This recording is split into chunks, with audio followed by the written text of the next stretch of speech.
everyone. My name is Wednesday. I'm the media specialist here at Lowell Telemedia Center. And tonight we are hosting a program called Under Discussion at LTC. In this program, we invite guests who are well-versed in a topic or issue and host a discussion inviting the community to actively participate. Our guest tonight is Dr. Jenna Vinson, an associate professor at UMass Lowell with an expertise in rhetoric and composition, as well as gender and sexuality studies. I was also a student of hers when I was in college and found her classes to be really quite rich. We will be discussing the themes and ideas that run through her book entitled Embodying the Problem, the Persuasive Power of the Teen Mother.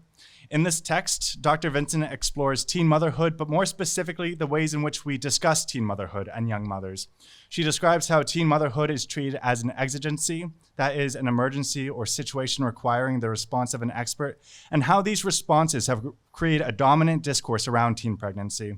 Also included in this book are counter-narratives that challenge the stigma created against young mothers and an array of interviews and personal stories that create a much more nuanced and human portrait of the experiences of young mothers and how we might think about this and related matters in a much more constructive and supportive manner.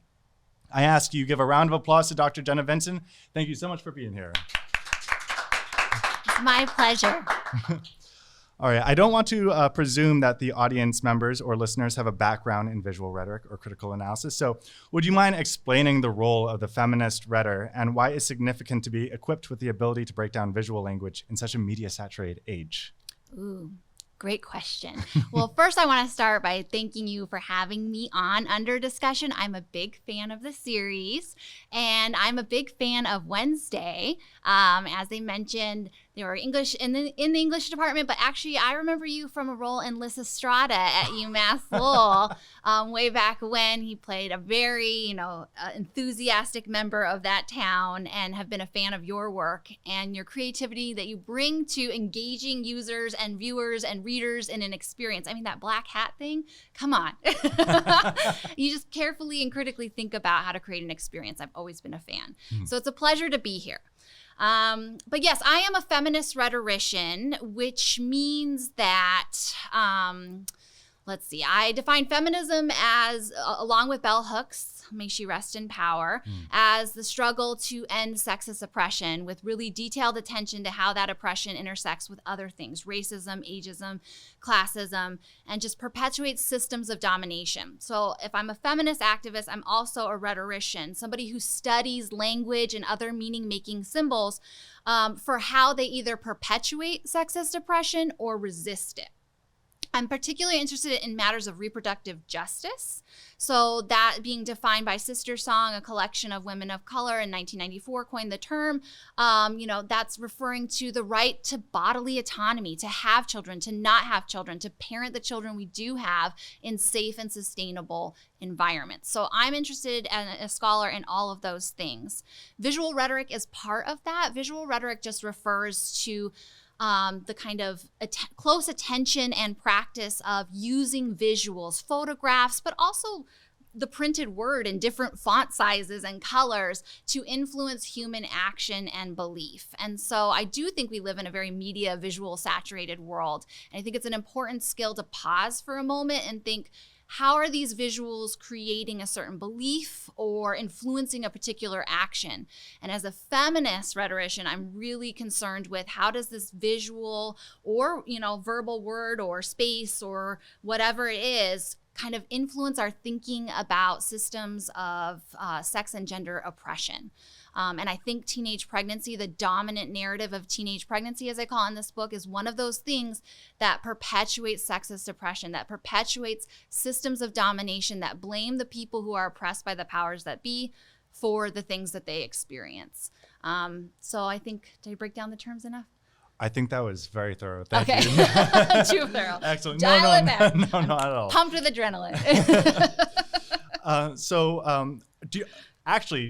I'm curious if there are any other terms or ideas around visual rhetoric or our framework when discussing young mothers that we should flesh out before diving into our discussion.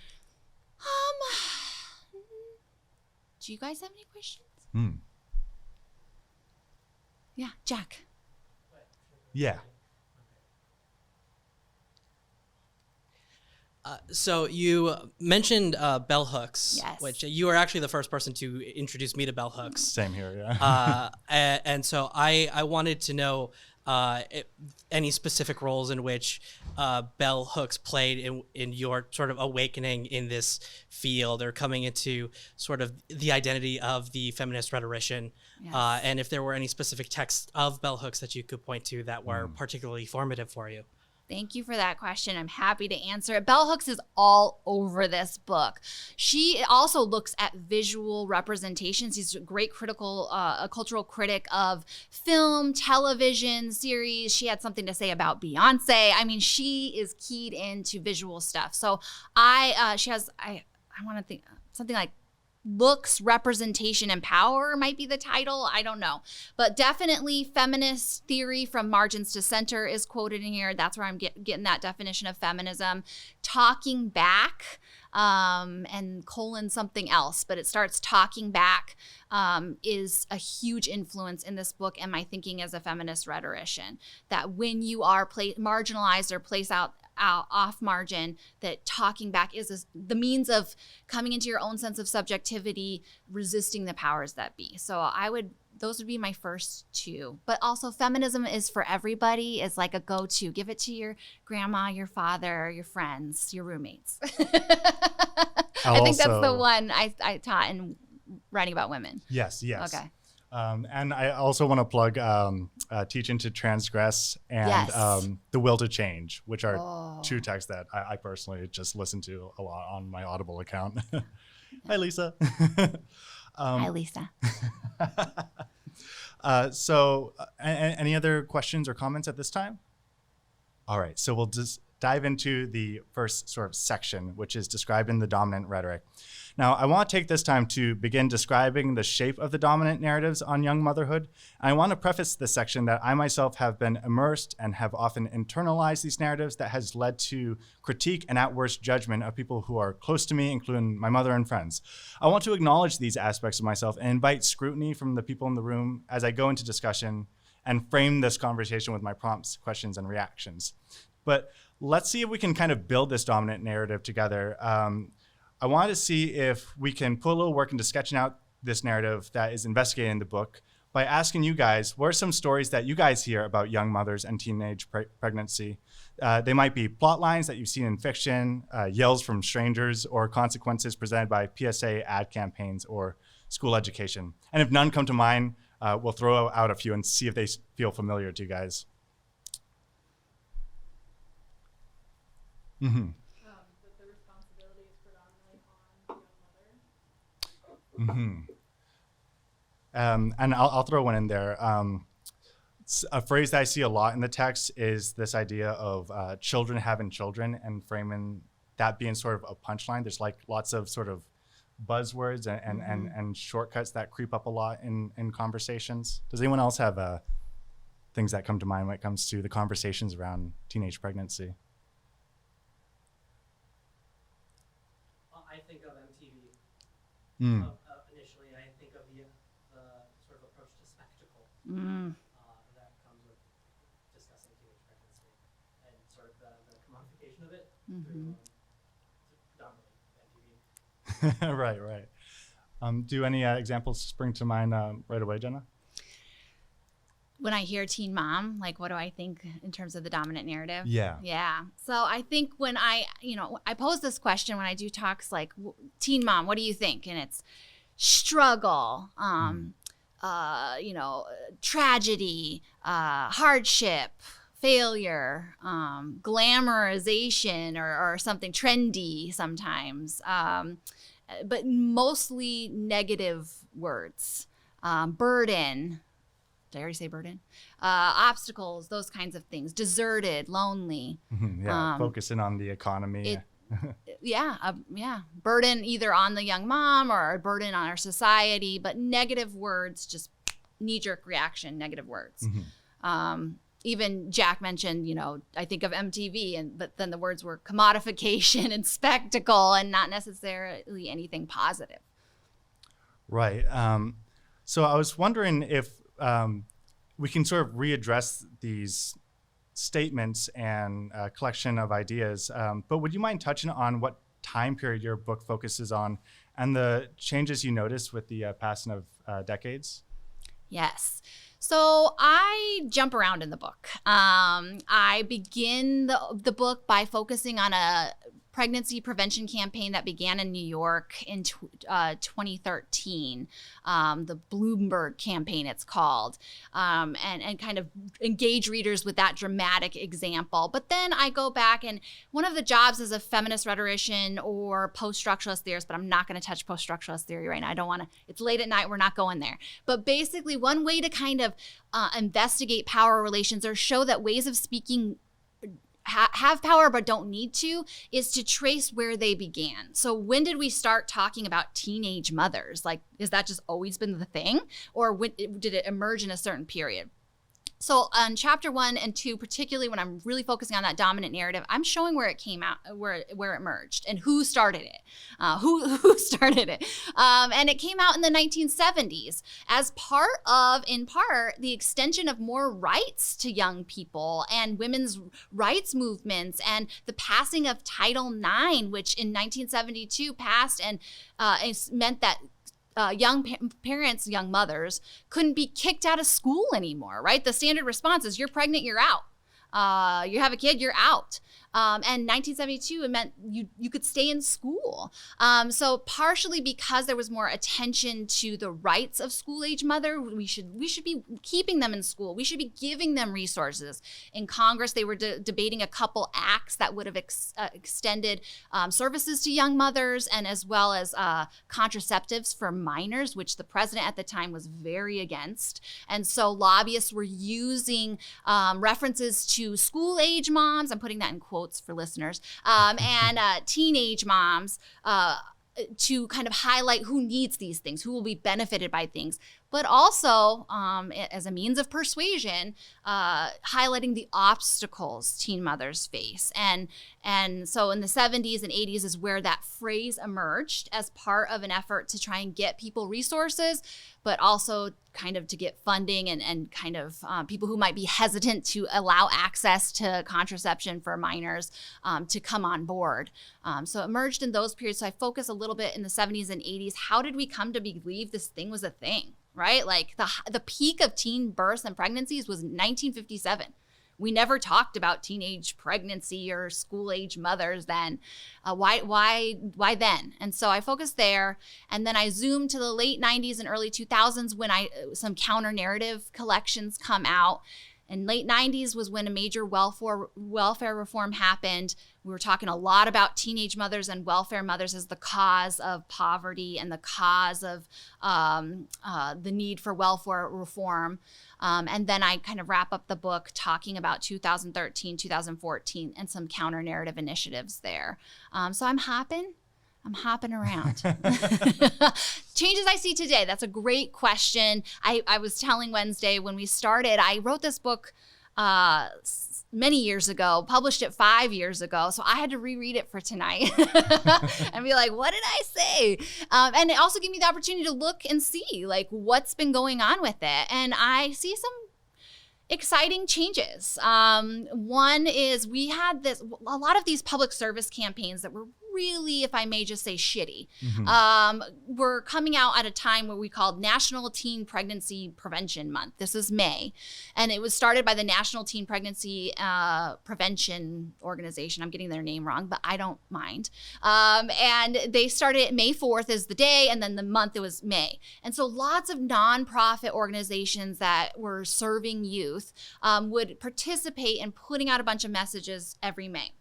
Well, since I published the book, I've been kind of keeping my eye on it, and I don't see as much public service announcements and a bunch of efforts around to bring attention to the need to prevent teen pregnancy in the month of May. I'm not seeing that. In fact, the campaign that started that day doesn't publish anything that month or day around it. So I think the activists that I write about in this book have done some terrific work to put the heat on and to really push. I also think reproductive justice is becoming more known as a framework, and it's very hard to perpetuate some of that language about teen shouldn't be having babies if you were also trying to accept reproductive justice, which is about everyone has the right to have children, not have children, parent the children they do have in safe and sustainable communities. So it's tricky. If people are accepting that more and more, you can't point your finger at teens. So the national campaign that I really lambast in this book has completely redone their website. They're now called The Power to Decide. And while I have critiqued them in a subsequent article, because I think that's still, I think they still do some problematic stuff, I do see changes. I don't think it's gone away. And in fact, I printed out the Centers for Disease Control, CDC, still claims, national teen pregnancy as a problem to address, a winnable battle, they call it, which is some rhetoric I really trouble in the book, like a battle against women's reproductive capacity. And so they still cling on it, even though, the rates are just declining. They've always been declining. The rates of teen pregnancy and births have always been declining, and they're now at record lows. And they say that, but they're like, but still, people they bring attention to the different rates of different races. But still, there's a disparity in white teens, Black teens, Hispanic teens giving birth, and that's more common of women of color. So we should still focus on it, which if you've read the book, no, I'm like, yeah, because you want the heat and we want negative scrutiny of women of color's reproductive decisions. That's what this is mostly about. Yeah, absolutely. Like the book's fantastic in its ability to really complicate this conversation. And I was wondering if we could take a step back to some of the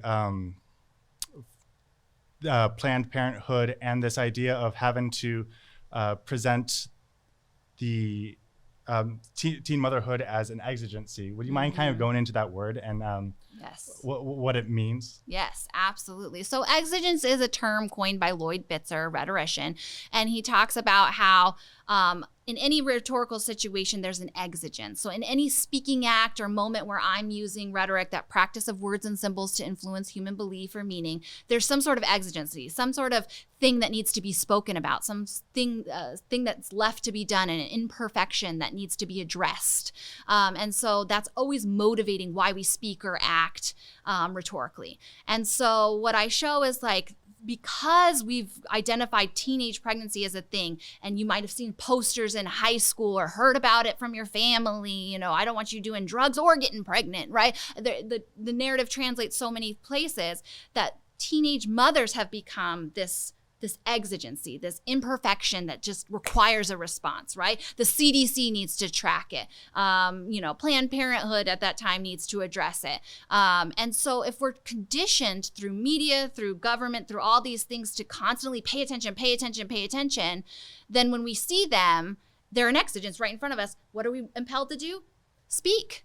Do something. Act, right? We've been trained to do that our whole lives. So we might approach that young person and say something or sigh or grunt or stare. So that's part of what exigency means. It means it draws attention to those situations that always recur and seem to impel a response. And then what was the first part of the question about Planned Parenthood? Oh, yeah. In reaching for funding and trying to acquire funding, that it's put into a position of having to present this as a problem. Yes. Yeah. So again, back in the 70s, they had just transitioned off, Planned Parenthood had just transitioned off a really successful campaign for funding for reproductive resources for poor women in poverty, right? By saying poor women cannot access contraception because they don't have the funds, they don't have the means, they don't have the access. And so their campaign was 5 million poor. And they were trying to drum up funding to fund resources for women in poverty.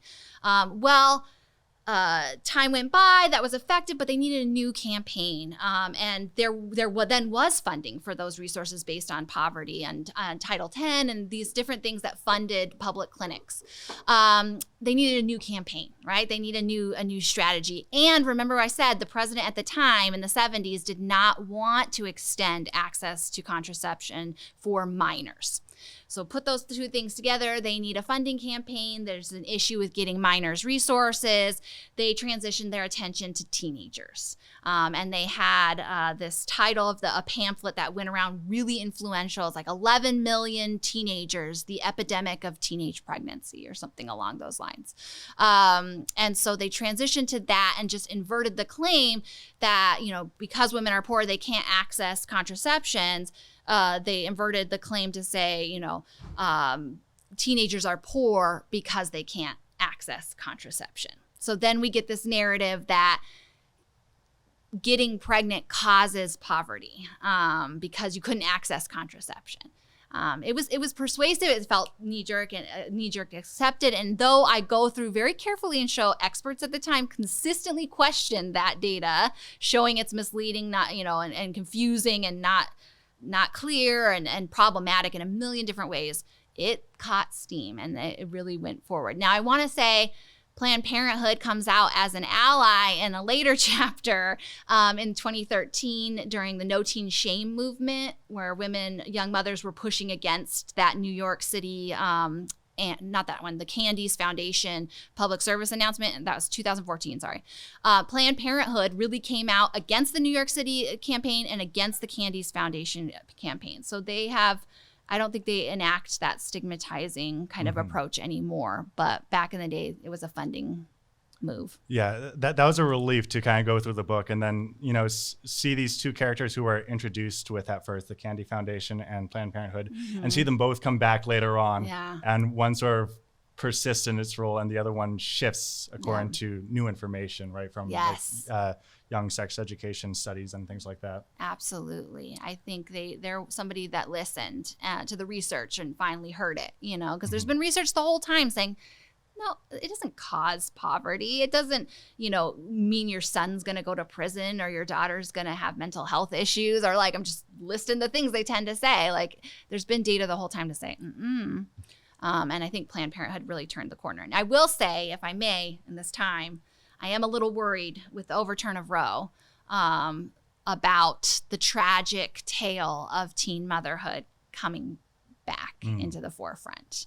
It is a narrative that sometimes comes up when we're talking about the need for access to abortion, because a 16-year-old might be pregnant or a 17-year-old might be pregnant. And yes, 16 and 17-year-olds might need access to abortion, absolutely. But I just hope we don't fall back to really promoting a narrative of a tragic teen mother that is just always going to have a problem to justify continued action to get that access back. Right. Yeah. It does seem like whenever intervention is asked for, that is presenting it as a tragedy and those sad stories when there is and the majority of the work the book does is to show that it's such a spectrum and it's so nuanced and that you can't have a monolithic vision of these experiences.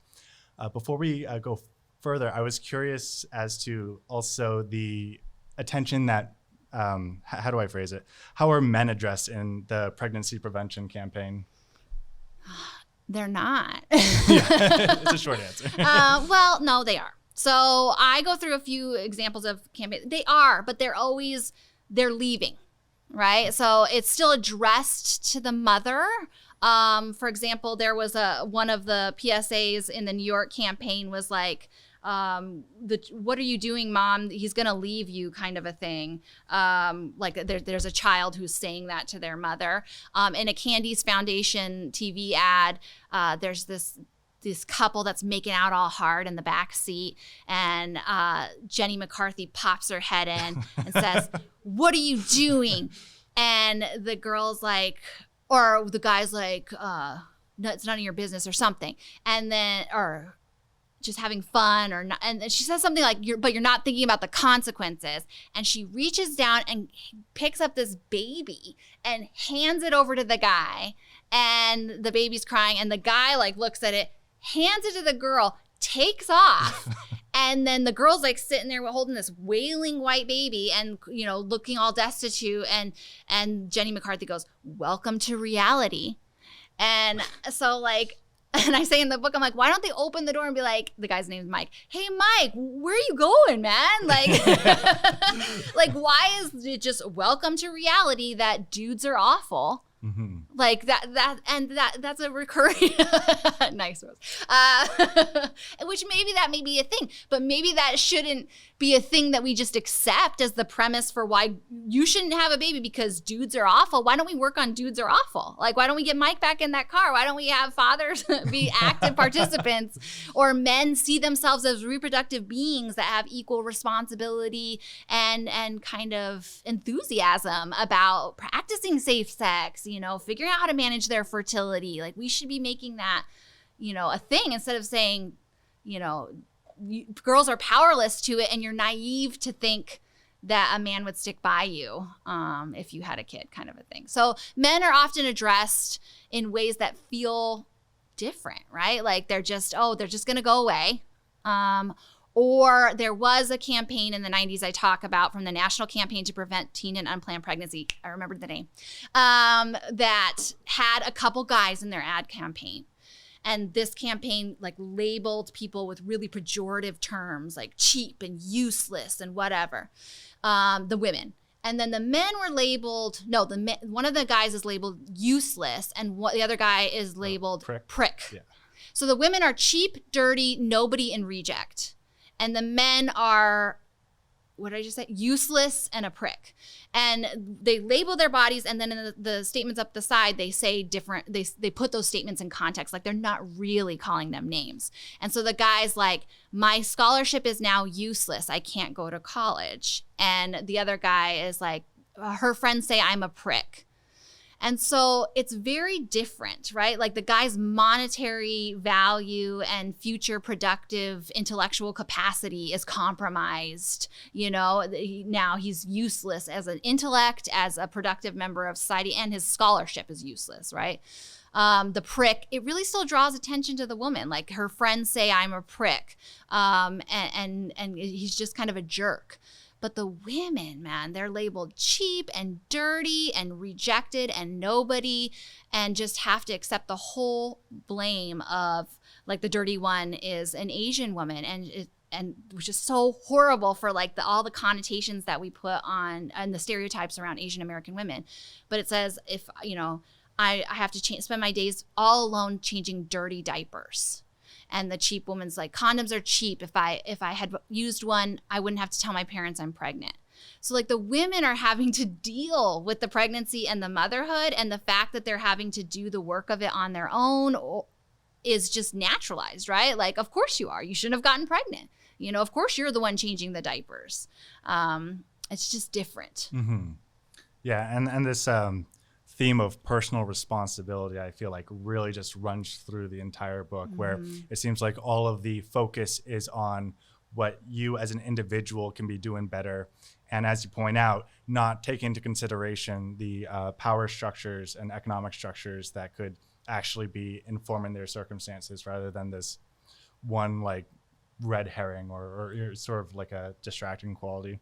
Absolutely. Can I just say one thing? Yeah, please. That's one of the things I think is so critical about this. Like I have a section in there is like, what does it matter? You know, what does it matter if we do this just so that we make sure teens don't get pregnant? And it's like, well, what you're asking us to accept is that, for example, mothers have a hard time completing school. Well, yeah, they do. They do in high school. They do in graduate school. They do. There's a book called something, the Ivory Tower, Scaling the Ivory Tower with a Baby on the Back, or something like that, where women even working in higher education who have babies then struggle to stay in. We have a problem with institutions accepting and making room for caretaking bodies. I mean, that didn't go away because somebody postponed their pregnancy till 25. Yes, women are more often likely to do the work of raising children. Let's talk about that. That's a societal issue. Let's not just blame teens for even getting in that circumstance. What else? You're not gonna make enough money. Yeah, women make less money than men, and particularly women of color, and particularly mothering women. Let's talk about that. Like, what's the structure there? What's going on? Why are people having to leave school? Are they being pushed out? That kind of stuff. So I think it's just this rhetoric is so important to pay attention to, because it encourages us to just focus on the quote unquote simple solution, which is scarily managing women's reproductive capacity. We can solve poverty, the prison system, all these issues if we just don't get pregnant, if young people just don't get pregnant. And to that point, I mean, like I said, the rates are at record lows. I don't think we've solved the problem of people in the prison system, right? They're just growing and growing. We incarcerate more citizens than anywhere else. Poverty? Did we solve that one? The rates are the lowest. No. Right? So there's just such a blaming and damaging discourse that encourages us to just accept things that we should be rallying to change. Actually, this idea of blame, and in your book, there are actors who mention that shame and blame are good, nonviolent ways to be curbing human behavior, and that they're like ultimately effective. Do you have thoughts on like shame as sort of like a tool, and is it nonviolent? No, I mean, I think the damaging effects of this narrative and this shaming is that it also encourages institutions that are charged with helping young people to not, to push them out of school because they don't deserve help or need resources. You did this thing. It's not benign. It's damaging. When I think of young parents that get kicked out of their homes because their parents are mad that they have had this, they now have less resources because you've shamed them and stigmatized them in a way that now their parents think it's their job to punish them. So I think it's very damaging. And shame is not a teaching tool, right? Shame doesn't educate people of all genders and all sexualities how to protect themselves during sexual intercourse. It doesn't teach anybody, shame does not teach anybody how reproduction works, how to manage your fertility. Nothing is educational about shame. Yeah, it seems like it's ultimately just a blunt force, tool to be used, and that it lacks any sort of nuance or critique. Yeah.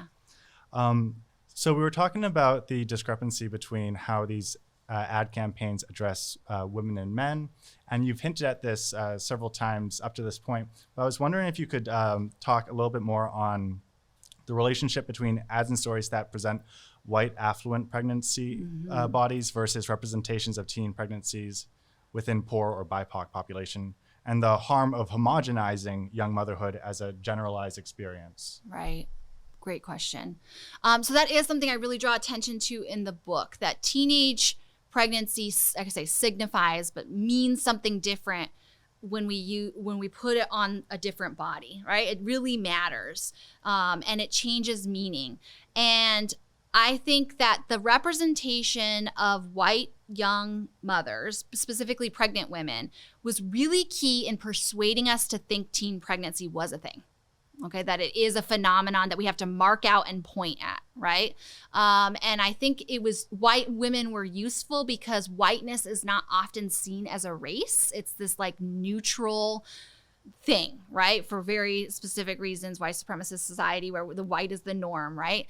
And so by putting, I talk about like during the 70s and 80s where I told you that term is coming to be, there were cover stories and images used in news outlets of young mothers. And if they were cover stories, that said high school pregnancy or, teenage pregnancy, it was a white woman representing it. And I think that's really the best means rhetorically to get us, to persuade us, to convince it's not about race, it's about age, right? See, it's not about race, it's about age. Because at the time, reproductive justice activists were bringing attention to the forced sterilization of women of color. They were in the 60s, they were really advocating for their rights to access welfare benefits, which we did not allow women of color to do for a very long time. And so all these injustices are being brought to light about the atrocities committed against women of color in terms of reproductive autonomy. So a white young woman also helps to say, we're not doing any of that bad stuff. We're just trying to talk about young people and their potential that is going to be thwarted, right? So they have this white woman on the cover. So it's that really like focus on the age, focus on the age. Then I look at pictures that they use internally. So an internal articles like a New York Times article and inside the cover stories of women of color. And they're represented in a very different way. They're always pictured as mothers with multiple children or in proximity to an authority like a teacher or somebody teaching them a lesson, like a large group of young women being taught a lesson. And breaking down the visuals, the way that these visuals influence thinking and belief, I argue that this sustains the idea that the problem is really with women of color over reproducing, right? There's this one picture of a Native American woman, and the photographer has placed her holding her one child, but then placed her with all her siblings and her mother in front of their house to where it's like they're overflowing the house, right? And I think visually that's keeping alive that idea that we need to limit the fertility of women of color. We being like government initiatives and societal action. So I think there is a difference, and I think it's when we homogenize teenage pregnancy as a thing, we're trying to deflect attention to the fact that we're really talking about still, unfortunately, reinvigorating racist tropes that get us to constantly be concerned that people of color are reproducing. And again, I'll point to the CDC page I just printed out. Like they're like, yeah, rates are the lowest, but you know, the higher rates are Hispanic women and Black women, right? Like, so it's problematic. Yeah, absolutely. Thank you for that. I want to open up the floor for any potential questions or comments from our audience here. Yeah, Jack. Yeah. So I'm really interested in narrative theory. Yes. And the narrative of teen pregnancy is something that it just keeps coming up. Yeah. And so one of the things that I was interested in is the figure of this sort of doom-saying Jenny McCarthy coming in and like stopping these teens from having sex. Mm-hmm. And so I was interested in sort of the invisibility of pleasure in a lot of these narratives, or the invisibility of joy. Yes. And then I was thinking about Pleasure Activism by Adrienne Marie Brown. Ah, beautiful. And like working on a narrative towards pleasure and acknowledging and the empowerment of experiencing pleasure. So I was wondering if you have seen any narrative shifts in teen pregnancy that includes pleasure or comments on the pleasure of it in any way, Yes. or not. Yeah. Pleasure is really tricky in terms of this narrative. I don't think there's a lot of space for it in the dominant narrative. I mean, you can't talk about pleasure. You can't even talk about it not being a tragedy without there's a knee-jerk response that if you are not actively saying teen pregnancy and teen motherhood is failure, is a burden, is an obstacle, you are promoting it. Like there's this binary that happens when you try and challenge even the idea that your life is over and say, oh yeah, I was a young parent and you know, what I found it hard was just people were mean to me all the time. You know, I am still in school and I love my kid, and then you're promoting teen pregnancy, you're promoting teen motherhood. So I think pleasure is going to be a really difficult thing to get at. But that said, one of my chapters explores counter narratives written by young parents, young mothers specifically. And there are narratives of happiness, I would say. I still think sexual pleasure or like embodied pleasure comes out too much, though I don't know that I was reading for it closely. I hadn't yet experienced Adrienne Marie Brown. But there is joy. There is joy in, for example, Natasha Viana, an activist that I write about in the book, had this blog in 2014 called The Pushback, and young mothers would publish narratives on there. And they had one that's like 50 great best things about being a young parent and talking about having energy and being able to do homework with your kid and just pleasurable things, having somebody to snuggle after a hard day, you know, pleasure things or more joy, I would say. But maybe pleasure. You've got me thinking, Jack. I want pleasure. And one of the most heartbreaking things was I was doing this interview with the amazing Consuela Green, who's an activist based out of Boston. And she talked about how like she didn't even have any pictures of herself pregnant or like I don't remember if it was her or another activist who said they didn't have a baby shower, or any of these things that are just about like, you're missing that moment to have joy, to have pleasure, to have, and then it's gone. Like you grow up and it's gone. And that's just really upsetting to me. So I want more pleasure. I want more joy. Yes. But no, I didn't see it. Any other questions from the crowd? Questions, comments? Okay.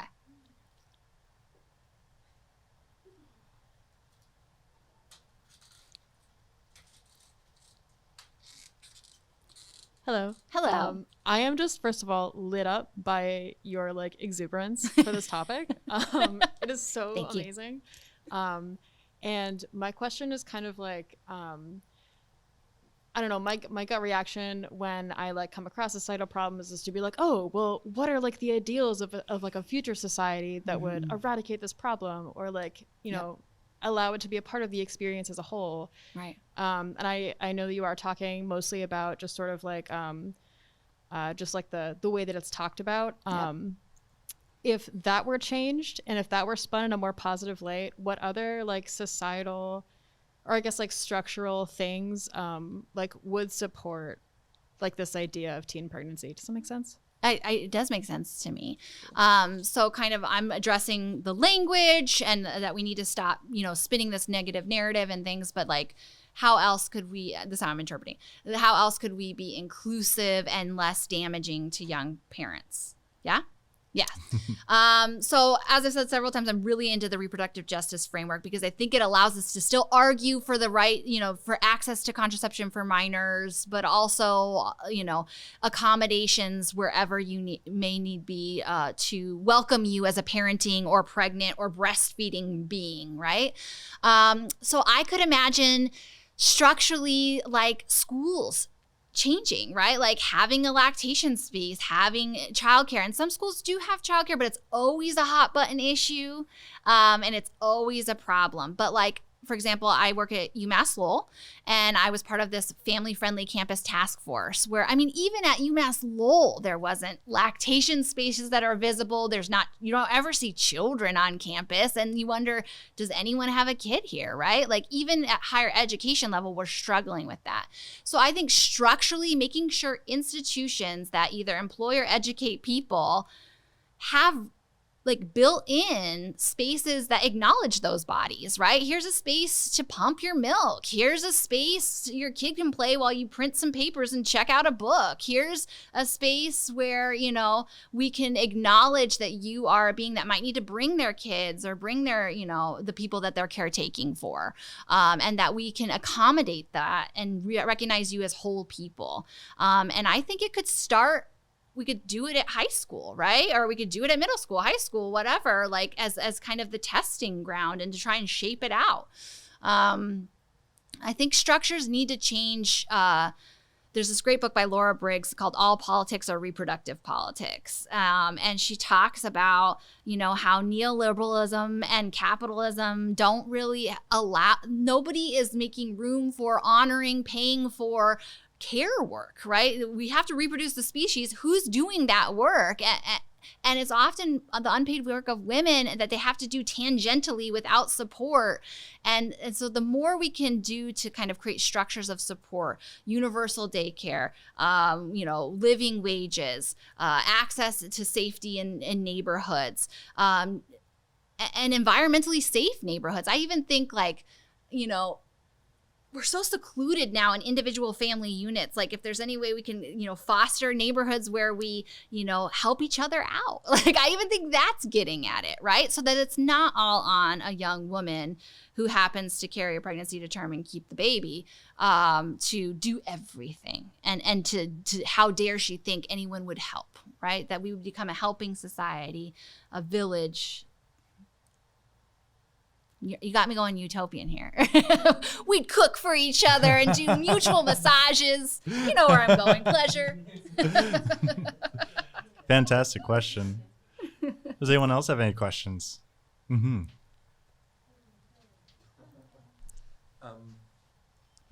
Yeah, I'm really interested, sort of almost in the thinking the the inverse of that utopianism, like the fact that the mother and almost all the examples that you give is like proximate to some sort of institution that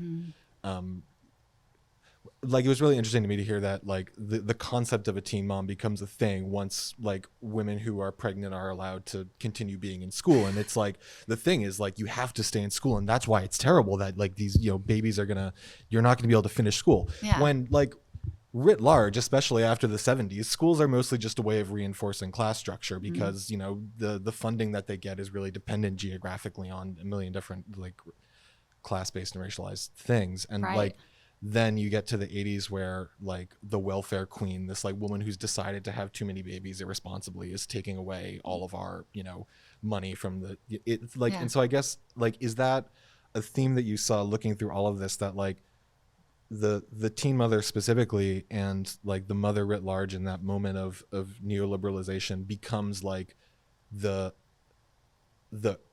personal responsibility figure? Like she is supposed to be responsible not just for herself but also for the baby and for like by proxy the rest of our social well-being. And that if she isn't, then punishment is necessary. Absolutely. I think it's all, and Constance Nathanson wrote a really great book about this where she shifted at a time where we were focusing a lot on teen mothers. She shifted attention to who's talking about teen mothers, and it is consistently institutional figures, politicians, lobbyists, public health campaigns, these adults that just need the character to do something, right? Like that we need the teenage mother figure so that I can argue that welfare needs to be reformed. We're giving the money to the undeserving. I need that teen mother to show, you know, that these women shouldn't be in school, or we shouldn't have to use some of our school budget to welcome them or keep them in school, or address their needs as, you know, full humans. So I do see that pattern throughout. But then I just also want to say half of the book is about, you know, young mothers don't take that lying down. Where there is power, there is resistance, as Michel Foucault says. Like this is what excites me as a feminist rhetorician too, is learning from the ways that people have resisted it. And because those people are pointing at a teen mother, and because, like you said, like they're back in school, so now we're going to start talking crap about them, like that feels weird. Because it makes visible young mothers, they have visibility. They have an audience. If you're approached in public and someone says something shitty to you, you could say something back, right? And I of course, complicate that in a million ways. Like maybe you shouldn't, maybe you should run away, like danger, street harassment, you know, all these things are things. But there is, I also want to acknowledge and honor what Dan said, because yes, absolutely, there's, you know, these powerful institutional forces in characterizing this young mother, but also there has always and will always be resistance and people doing really crafty shit to challenge it, right? Like that No Teen Shame campaign is really impressive in getting that white male CEO, Neil Cole, to sweat a bit, right? And then the next year they became the next.org, and now I don't see them producing anything, right? So there is also agentive possibilities in this terrible, terrible stuff.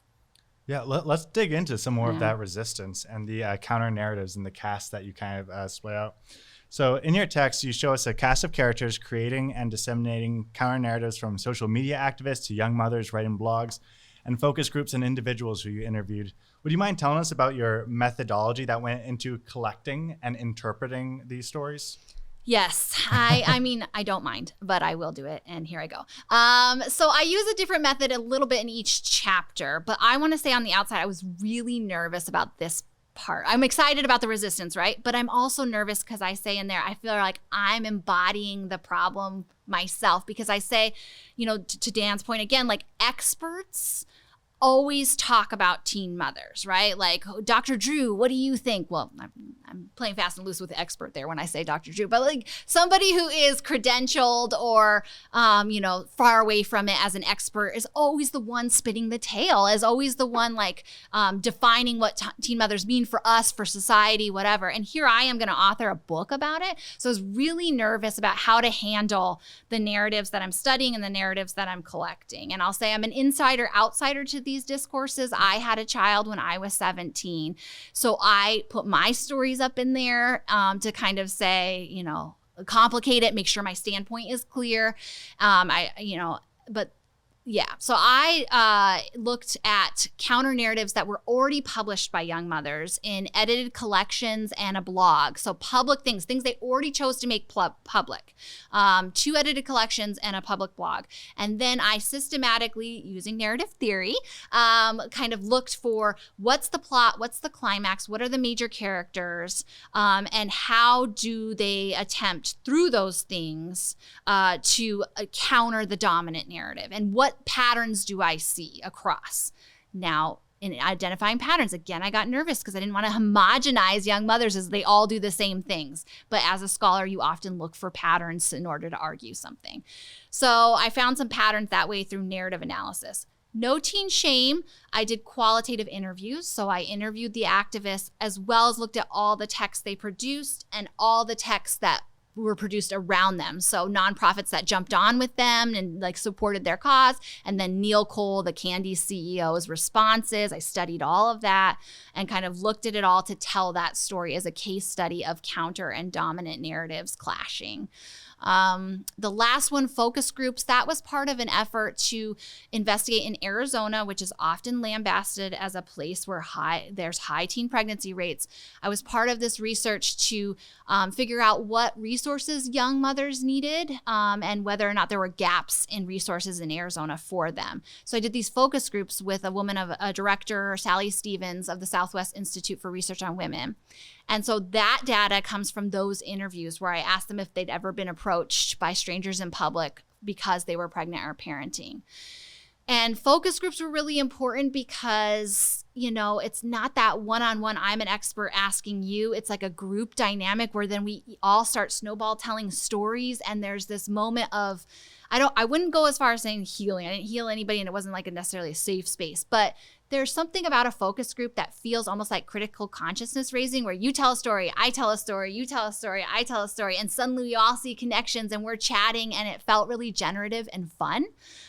So the data in that chapter comes from stories that I heard from young mothers in a juvenile detention center, a nonprofit, and 2 schools, a rural one and an urban one, and just listened really deeply and carefully to what am I hearing over and over again in the stories of young parents, and how can I show that in this book to really pay tribute to what they're doing to try and resist something that is really powerful.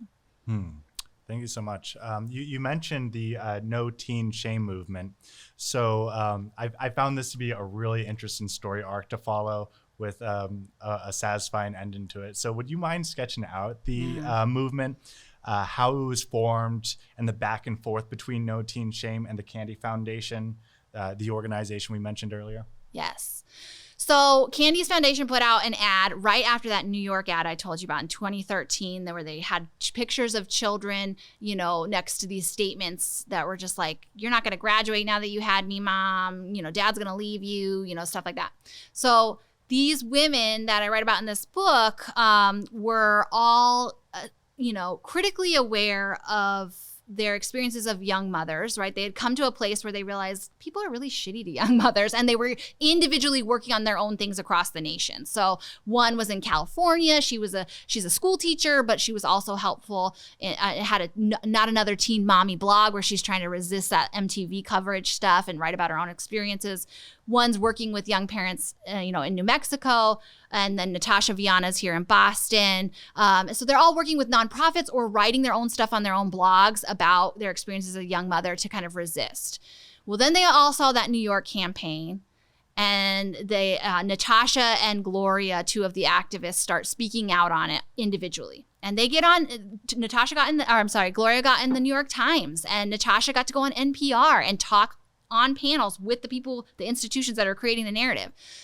But they had unsatisfying experiences. They were only given a little bit of talking time. They got the exceptionalism response, where if a young mother tries to resist, they say, oh, but you're an exception. Most young mothers are awful and destitute and, whatever.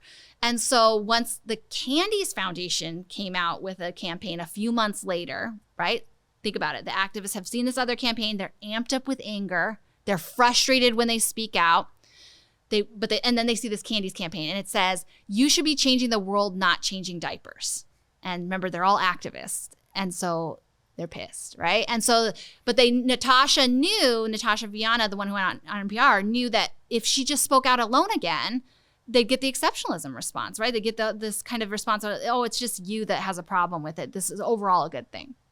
So she starts talking to people and forming a coalition based on women of different ages, with different baby daddy stories, with different numbers of children, with different racial backgrounds, a coalition of 7 powerful, engaged women to collectively petition Neil Cole for a meeting. They just asked for a meeting to discuss the damaging rhetoric that this campaign puts out and try and bring awareness to better ways to prevent teen pregnancy and get sex education to young people. And Candies doesn't respond. Instead, Candies puts out a graphic on their social media site that says, we don't play the shame game. Here are the facts. And they list statistical information, I would call it, from no sources. They don't cite the sources, but they just basically say, like, girls are getting pregnant every hour. And, girls don't teenage mothers don't finish school, and all the typical stuff, right? Just point. So it's not really answering what the petition said, and it's confusing. Well, Natasha Viana had a sociologist friend at the nonprofit she worked with who had access to the data, that the research I talk about that has always existed, that says, this is really questionable data, like, and questionable sources. Like, this is a correlation, not a causation, if anything, and all this stuff. So the sociologist helped her come up with her own graphic that then listed facts in response to every point they said. Teenage girls get pregnant every hour. It was teenage pregnancy rates have been declining steadily and are at the lowest or whatever. And then teen mothers drop out of school. More teen mother dropouts than teen mothers out of school get GEDs than any other person who gets out of school or whatever. They answered each thing and then reiterated, you do play the shame game. Here are the facts, kind of thing. And they cited each of their sources, right, in a way that we could all go look up the source and know the data. Then Candies said nothing. And then Neil Cole comes out with a Huffington Post blog post about shame on who. And he basically just doesn't even name the coalition, and says, the last time I checked, reminding teenagers to have a goal in life, is a good thing, or something along those lines. Just really horrific, mean things. Doesn't ever name the activist, and then ends, we all know children shouldn't be having children. So just if you think about the coalition, again, differently aged, the oldest activist was 36. The youngest was, I think, 18 at the time. A variety of ages, just just infantilized and dismissed, not named, not acknowledged. And all they were asking for was a meeting. So very upsetting, except the fact that then Natasha reached back out to that petition, everyone she had petitioned on the change.org petition she created for this meeting, to say, look at Neil Cole's response. This just goes to show that this rhetoric is really about putting down women and all this stuff. So I argue in the book that, or they say, the activists say, they still see it as a success because it got a response, 2 responses, right? It got this powerful nonprofit that would not meet with them to actually respond, to speak to it. And then I pull on some feminist theory in there on interruption as a feminist tactic in power dynamics, to say sometimes the interruption isn't about necessarily winning or getting that thing, but showing what happens when you try and get in, right? Like that you are explicitly dismissed and put to the side. So Neil Cole showed his cards. Like he was supposedly running this nonprofit organization that helps kids and young people, but wouldn't even meet with experts and young people to talk about how to do a good job getting the young people the resources they need to plan their pregnancies according to their timelines. And so it's, I guess, satisfying in that it got us a response, and the hashtag No Teen Shame kept proliferating. Other young mothers that weren't even part of that coalition started using it in response to any time Candies would post something or the national campaign would post something. No teen shame, I'm proud, that kind of stuff. So it was successful in that way as well. Yeah, one of the things that you talk about a lot in your book, which I find so exciting, is that, when there is a dominant discourse happening, that if you sort of use rhetoric to break it down, you can actually see like the weakness in it and use that to subvert itself. And I love seeing all the different examples of it. And this as sort of like on the macro scale, being a back and forth that's has a lot of different eyes on it. And it's sort of like, you know, big theater. But you also talk about like, you know, these interviews with young women. I found this part to be really fun to read because you get so much personality from the quotes from the women, and you break down the different strategies that they use to disrupt this discourse, from silence, like we talked about, to my favorite was humor, and just like those really fun ways to, I don't know, like disrupt it, but like take ownership of it and joy within that, like the play of that. Yeah. Pleasure. So I was wondering if you wouldn't mind talking about what similarities you found in the way they engage in these moments, in which they are interpolated into a confrontation, and how do they operate within their contained agency? Yeah. So I think you're talking about chapter 5, where I draw on the focus group data and a little bit of the no teen shame activists as well. But basically, because of the dominant discourse, teen mothers are often interpolated. I use this very fancy term by Louis Althusser, to kind of respond as a teen mother, right? To answer to it. And I begin with this example of when I went back to school, all big and pregnant. I had grown over the summer into like 6 months pregnant. I went back for my senior year. The security guard kind of hailed me. I was leaving school early. I was allowed. I had this little gold star on my ID that said I could leave early because I was a good student who had, you know, earned half days in my senior year. And so I give the guy my card, and he just looks at me with disgust and looks at my pregnant belly and says, you know, do you even know who the father is? And I remember the feeling of wanting to confront him and the, you know, pounding in my chest. And I say in the book, like later, I remember I answered his question. I think I was like, Billy. And I, you know, struggle with that. I'm like, I shouldn't have said shit, right? Like that's so mean.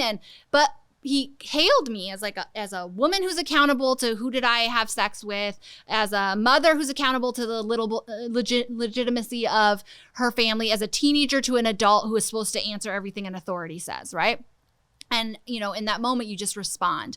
So, you know, that's what kind of happens or could happen. But then again, they're visible, they're being approached. There's a lot that can happen. There is some agentive possibility there. It's a constrained agency, and read the book if you want to know what that means. It's complicated. But basically means you have some rhetorical possibilities there. And so what I heard from asking women about, have you ever been approached in public, you know, by somebody who has something to say about the fact that you're pregnant and have kids? And what did you do?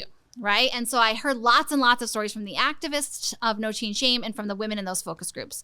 And some patterns emerged. One was walk away, don't say anything, right? Like just one way to challenge the fact that you're embodying an exigence is to disembody it. Get out of there. Get out of Dodge, right? Like why put energy there? That's also a safety tactic. And then the second one was stare back or ask like, are you asking me about my sex life, or like drawing attention to the fact that that's a personal privacy infraction, and then the shame gets shifted, right? Like suddenly the person is aware that they've just done this thing, and the shame gets shifted. The one you're talking about is the humor one, where sometimes I have the title like I Just Be Lying, where there was this story that was told by, I call her Belinda in the book, that like somebody asked, she has 2 children, she's 17, and somebody asked, you know, are they the same baby daddy? Like, who's the father? You know, how many fathers do you have? And it's one father, but she said, you know, she's like, I just said it was 2. And then the girls in the focus group go, you should say it's 3. And then we're like, you should say it 4. And like, we just started giggling and talking about how freaking ridiculous it is that people just come up and try and think they can ask these things. Other people said like, you know, just poking fun at it, like making up information, you know, making a joke. Then it shows that, you know, you're not that teen mom subject that is there to be disciplined or talked about as an example of what not to do. You're somebody who has the power. Like you're teasing, you're making fun. Yeah. The last one I talk about is the counterpoint, that you bring up something that challenges the underlying assumptions of that stranger's comments. And this I did not hear a lot, but feminist rhetorician Jenna is like, oh, but we could use that information, like all that research that I keep talking about that people have always put out about, this is not really a thing. Like, this is not a cause of these societal ills, that we could, maybe talk about that in those moments, but nobody has access to that information. It's not publicized in a large way. And if it is covered in a news article, they put a crying baby and a despondent teen mom with the article, and you don't really read closely for that information. So one of the things I theorize is, like, could we educate young people more about this research so that they're armed with some other things to say? One example I found in the book that I talk about is one young woman was asked to go to the nursery. Her school had a nursery, and it was a substitute teacher. And he's like, the nursery? Why? And she's like, I have a kid. And he's like, how old are you? And all the girls and the women in the focus group are like, oh my gosh, she asked you that in front of the whole class? And she's like, yeah. But she says, I was like, shit happens. People used to get pregnant way younger, and then walked out of the room. And so I treat those as like really crafty rhetorical responses. Shit does happen. Like, there's a lot of shit around a young woman, quote unquote, getting pregnant, right? That we don't even think about or talk about when we're just pointing the finger at young moms. Like, there's a lot of shit that happens before they even get pregnant that was causing some of those issues or things that are going on in their life, or privileges and joys. And then the getting people used to get pregnant way younger, again, draws attention to that arbitrary norm. Like, why now are we so concerned about teenagers, when we weren't? And do we have to be, kind of a thing. So I talk about counterpoints. And then in the back, I have this handout that I use with workshops with young parents, where I try and do the thing that I say we should do, where it's just basically a series of counterpoints where I take that researched information and try and make it sassy quips that you could say back, right? Like, so children shouldn't be having children. You look too young to parent. And I have one that's like, did you know that the majority of teen mothers are 18 to 19 years old? This means they're legally adults, like the theater guy in you or the theater person in you is loving this. But like, I don't know that anyone could do this, but I have lots of little counterpoints. Yeah. And please read it, and maybe you guys could do it. But basically addressing everything. Like, you're just a statistic. Are you even in school? What happened? My tax dollars pay for your family, your teen parents are a drain. Every one of those common things that came up as things people say, I have a series of like little quips that you could say based on researched information back. No, I think that's like a really useful tool to have, like a series of optional dialogue options. It's almost sort of like making it into a little video game or something. Or just have fun with your other friends, like playing it out, and maybe feel a little more empowered. Plus, again, like I said, I don't think young people have access to that information. Like, nobody's putting out the research on, the actual data, the complicated research on the data on dropout rates, by the way. It's very hard to track dropout rates in terms of education. Like, what if they just transfer schools? What if they went to a GED program? What if, all these factors that come in, dropout rates are tricky.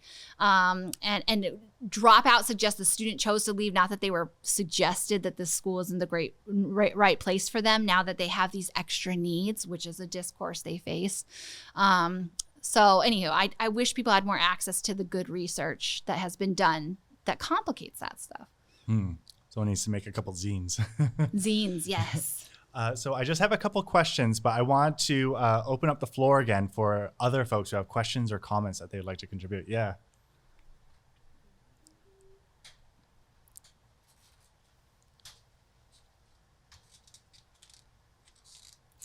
I was just wondering if there were any like challenges that you faced or if you remember any like of compiling all of this research. Yeah. Just the compiling of the research, it's a lot. And this is a tricky subject because it goes with all the other stuff. Like, when you're talking about teenage pregnancy, you're talking about race. When we're talking about teenage pregnancy, you're talking about class. When you're talking about teenage pregnancy, you're talking about marriage, heteropatriarchal constructions of family formation, and you're talking, there's all this stuff. So where to focus, that's why I'm like, I jump around, but where to focus and how to gather the research in a way that doesn't feel like I'm replicating the problem of talking about and for people who are disenfranchised, was tricky. And keeping track of it and framing it in a way that was transparent and ethical was probably the hardest part. Any other questions or comments? All right, cool. I think we'll transition to the last couple of questions I got for you. One of the things I found notable in your reading, your text, is that I didn't find the text prescribing any particular rhetorical strategy. It seemed like the overall tone was use whatever where it works. Do you have some strategies that listeners can use to be more discerning when encountering potentially harmful or reductive narratives? Yes, I would say who is speaking. Always thinking about who is telling this narrative, who benefits from the story going this way, and who's telling us what this narrative means. So one thing that I found in the book that I write about is frameworks for narratives matter, that it's not just enough that you give a platform for a story, but you think about how you're framing the story, because people hear, if the dominant discourse is always telling us to hear young mothers as a tragedy, as a problem, then letting a young mother tell her story, you're just going to get that, people hearing that thing, right? We've been conditioned to do it the whole time. So really figuring out who's telling the story, who's framing the story, who gets to say what the story means, giving young people the agentive role in whatever this storytelling event is, to kind of figure out what's the frame here. And so listeners, I think if you hear the story of young parents or teenage pregnancy, think who is telling the story and who benefits from this story being told this way.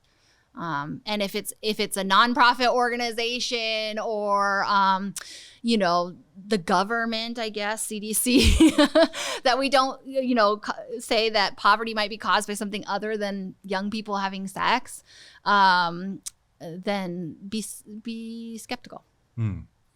Now, you already answered this, but if you have anything else to speak on this point, and then we'll open up to the audience one more time, how would you like to see the rhetoric around teen pregnancy and young motherhood shift? So I say we have to end the quote unquote battle against teenage pregnancy. So CDC identified teenage pregnancy, I think I said this already, in 2010 as a winnable battle. We just got to throw out all that language. That's enough. All done. I really think it just we need to stop. We need to stop labeling certain pregnancies, certain kinds of motherhood. The categorization of that is just going to immediately, like we said before, homogenize, make it seem like all those people are the same, and really distract us from the things we need to be working on. We need to be making sure that people have access to the resources they need to have children, healthy children, right? We have a huge infant mortality rate issue in the United States. To have healthy children, to gain the access resources they need to not have children, and to, again, using reproductive justice language here, raise children in healthy and sustainable environments. I don't see teenage motherhood or teenage pregnancy helping with any of that. I don't know what the use value of those constructs are, other than to, pathologize people and stigmatize people. I think it's entirely possible to argue actively, enthusiastically for the sex education, comprehensive sex education, contraception for all, access to, sustainable jobs and shelters and all of that without those words. Hey-o. We're creative, right? There's other language. We don't need to do that. Absolutely. Okay. I want to open up the floor one more time to any folks who have any last comments or questions that they'd like to contribute. Going once. Can I qualify what I just said a little bit? Yeah, absolutely. But then I also want to say, I'm worried that just came back off a little like, let's not talk about race and then racism doesn't exist. I don't want it to come off that way. Like, young people do face particular issues, right? Like, I talk about this in the book. Like, they're more visible as containers of blame because they have to go to school. They have to access public resources if needed. They're booted out of their home if the parent shames them. So there is a need to still talk about the needs of young families and getting resources. But teenage pregnancy is the thing. I just want to qualify that.